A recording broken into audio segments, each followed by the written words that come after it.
we go into This Week in History, a trivia style. 7 questions, and only 7 questions. The goal, get all 7 right. I have chastised AI. No more trick questions like last week. That was some BS. It's to keep it, medium challenging. That's what we want. Here we go.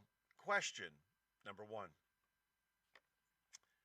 On July 24th, 1969, what NASA mission safely returned from the moon? July 24th, 1969. What NASA mission successfully returned from the moon? Was it Gemini 8 or Apollo 10, Apollo 11, Apollo 13? Those are your options. Gemini 8, I'll open with 55. Apollo 10, Apollo 11, or Apollo 13. I know the answer. James Taney knows the answer. Mr. Taney pops in with Apollo 11. I agree with him. It is Apollo 11. Looking at the Toxitics, I got nothing over there. I got nothing from Robert. And anybody else who may be watching that doesn't want to answer, don't care. We're going to move on. You keep track of your answers and your scores. Again, the goal is to go 7 for 7. And let's see if we can do it. Question number 2. What city hosted the 1996 Summer Olympics, which officially opened on July 19th? Jess says 10. Robert says 11. Okay. I know you have enough electronic devices in your house where Jess can play along with us on her own device. Having a room full of people watching on one tablet doesn't boost my numbers. All right, we got our answer. Apollo 11 for James, Apollo 10 for Jess, Apollo 11 for Robert, and Apollo 11 for me. Question number 2. What city hosted the 1996 Summer Olympics, which officially opened on July 19th? Was it Sydney, Barcelona, Atlanta, or Athens? That's question number 2. 1996. Mr. Taney pops in with Sarajevo. Probably not correct. Since it wasn't one of the 4 options, she doing marketplace. What city hosted the 1996 Summer Olympics? Was it Sydney, Barcelona, Atlanta, or Athens? I have Atlanta from Robert, Sarajevo from James. Nothing from Jess. Nothing over there on the tuck of the ticks. Lovely Lacey. Hello, lovely Lacey. With the flower that other people use as their little symbol. Oh, Roberto's right. Atlanta. So James is changing his answer. He is correct. Robert is correct. Robert lives in Georgia, where every time he passes a sign that says, "Welcome to Georgia, home of the 1996 Atlantic Olympics," or Summer Olympics. All right, well, I'm glad to have her either way. All right, moving on. Question number 3. Amelia Earhart. That's right, they did do the regatta in Savannah. Question number 3. Amelia Earhart became the first woman to fly solo across the U.S. nonstop on July 24th of this year. I do not know the answer, but I do know how to make a good guess. Here we go. Here are your options. 1928, 1932, 1933, or 1935. July 24th of one of those years, Amelia Earhart flew nonstop across the United States. I don't even know how that's possible. What kind of airplane did we have back in that time frame that would have allowed somebody to fly all the way across the country nonstop? I think AI's messing with us again. I almost want to throw this question out because I don't think it's true. Here are your options: 1928, 1932, 1933, or 1935. Now, 3 of them are in the 30s, and 1 of them is close to the 30s. James is going with 35. Here's what I'm doing. I am making an educated guess based on the fact that I've written a lot of multiple choice exams in my career. And the hardest thing to do is to come up with the wrong answers, because the wrong answers have to meet their own criteria. So when it comes to a numbered thing, the easiest thing for me to do to come up with 1935, 1933, 1935, still explaining my answer, is immediately get rid of the highest and lowest numbers. Because when you're writing a multiple choice exam, that's what you do. You write a higher number, you write a lower number, and then you write a number that's close. So 1928, 1935 are gone for me. That gives me 1932 and 1933. And 1933 seems to be an answer that at least somebody likes. I will be the sole person. I'm going to go with 1932. With this caveat, I believe it's a trick question. I do not believe she was able to fly nonstop across the United States in that decade because we didn't have the technology to fly. Mid-air refueling, I don't think happened back then. I'll look into it further. Question number 4. On July 25th, 1978, it marked the birth of the first test tube baby. What was the very first test tube baby's name? I'm more into cloning. I know the first sheep that was cloned. I know her name. I don't know about the first test tube baby. Let's look at what our options are. Was it Mary Louise, Elizabeth Grace, Louis Brown, or Emma Watson? The name of the first test tube baby born July 25th, 1978, I do not believe is Emma Watson. I do not believe it's Louise Brown.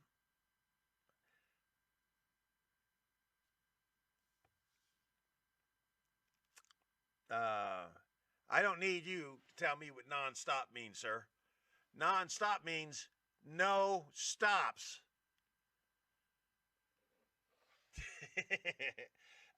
For this question, who was the first test tube baby and what was her name? I've narrowed it down for me between Mary Louise and Elizabeth Grace. And I think if you're going, David, that's freaking funny.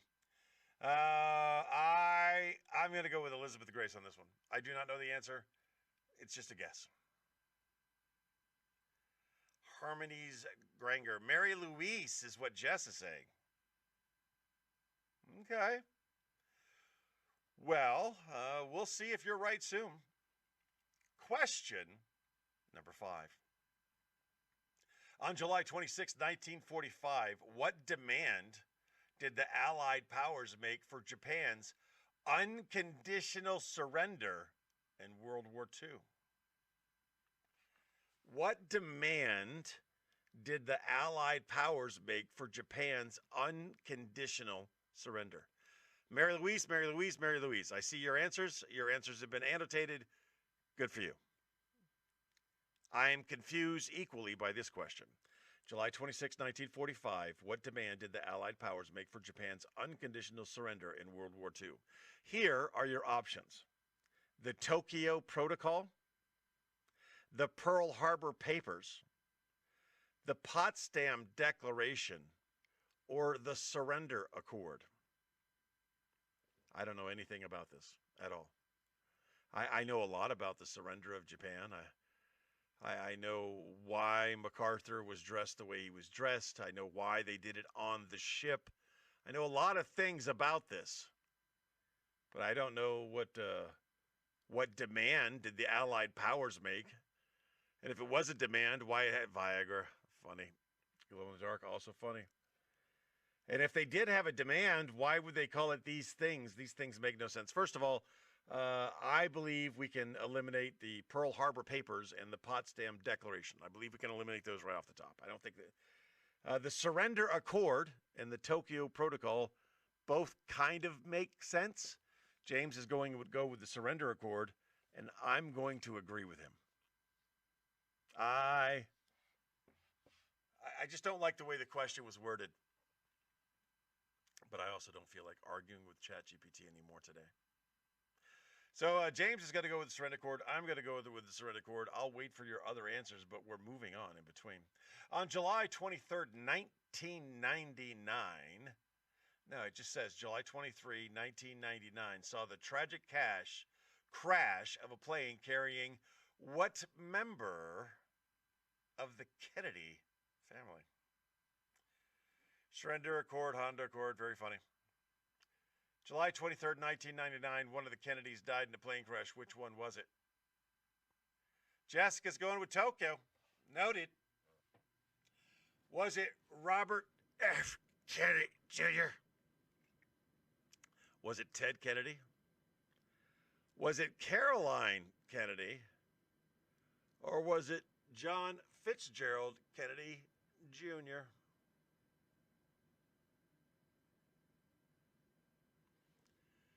I have to let TikTok know I'm still alive when I'm doing these things. 1999, July 23rd. Plane crashes, kills a Kennedy. What Kennedy was it? Robert F. Kennedy Jr., Ted Kennedy, Caroline Kennedy, or John F. Kennedy Jr.?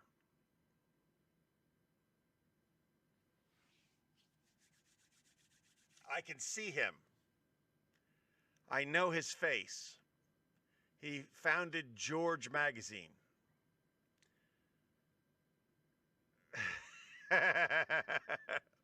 Oh, I forgot to use my Kennedy voice there.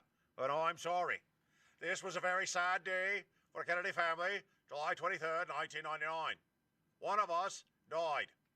Was it Robert Kennedy Jr., Ted Kennedy, Caroline Kennedy, or John F. Kennedy Jr.? I think it's John Jr. Robert F. Kennedy Jr. is alive. He's in charge of Health and Human Services or something. Caroline Kennedy, I believe, was also on this plane that crashed. There was like two Kennedys and a P that that died in this crash. I think it was John Jr. I think it was Caroline. It wasn't Ted, and it wasn't Robert. That's what I'm saying. JFK Jr. is what Jess is saying. She's agreeing with me. Oh, now Taney's coming around, and strangely enough, he's spelling it the exact same way. You two are cheating. Somebody's copying and pasting. I see it. We'll find out who's correct soon. Finally, question number 7. What historic war began on July 28th, 1914? What historic war began on July 28th, 1914?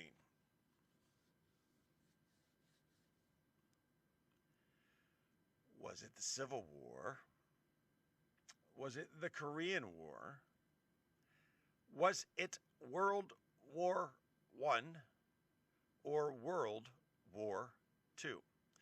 Yes, he was the pilot. It was a single-engine plane crash off of Nantucket. He was flying in conditions he wasn't certified to fly in, and there were 2 other people on the plane with him, his wife and somebody else, but I don't remember who they were. What historic war began on July 28, 1914? Civil War, Korean War, World War I, or World War II? Which was it? I know the answer. I know so much about the answer. Yes, Archduke Franz Ferdinand But here's the question, Mr. Taney. Who was the guy that killed him? Who assassinated Franz Ferdinand? And the more you know about this story, the more incredible it gets. And I'm going to tell it to you briefly while I'm Franz Ferdinand, World War I, World War I. I think we're all in agreement it's World War I. They tried to kill the Archduke on his way to a thing. There were people set up along the way to kill him, and they failed. But they did set off a detonation and injure some people in his party, and they all had to be sent to the hospital where Franz Ferdinand went with his wife and wished everybody well, and then they left going down the same route that they had come up. But the chauffeur of the horse and buggy carriage made a mistake. He went down the wrong road. And one of the assassins from earlier, who didn't get to assassinate, was just sitting there eating a sandwich. Nobody knows this guy's name, but he is single-handedly responsible for the deaths of millions and millions of people, but no one knows his name. I'm kind of good with that. The answer is Franz Ferdinand. The answer is World War I. Let's go over here to ChatGPT and find out how we did. I say answers, please.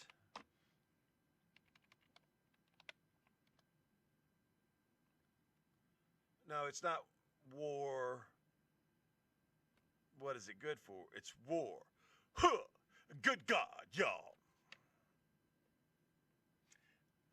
What is it good for? All right, here we go. Question number 1 was correctly answered by many of us as Apollo 11. Jess no go 7 for 7 because she didn't go with 11. Question number 2 was in Hotlanta, is where the Olympics were sponsored for 96, even though they were throughout the entire state. Amelia Earhart, I was wrong, but so were you. 1935 was the last year that we saw available to us, and was the last time we saw her. Again, I think that was a trick question. Question number 4, Louise Brown. The very first test tube baby had a very common name. Why not just name her Jane Doe? Boo. Horrible, horrible week. A horrible week for me. Question number 5 was called the Potsdam Declaration. Question number 6 was John F. Kennedy Jr. And question number 7 was World War I. There you go. That's a supplemental for this week. We talked about Animals Are Us, a little cash raffle charity supporting animal shelters in and around the area. We did our National Days of the Week, and we did This Week in History trivia style, of which I think I got 1, 2, 3, 4. I got 4 out of 7 correct.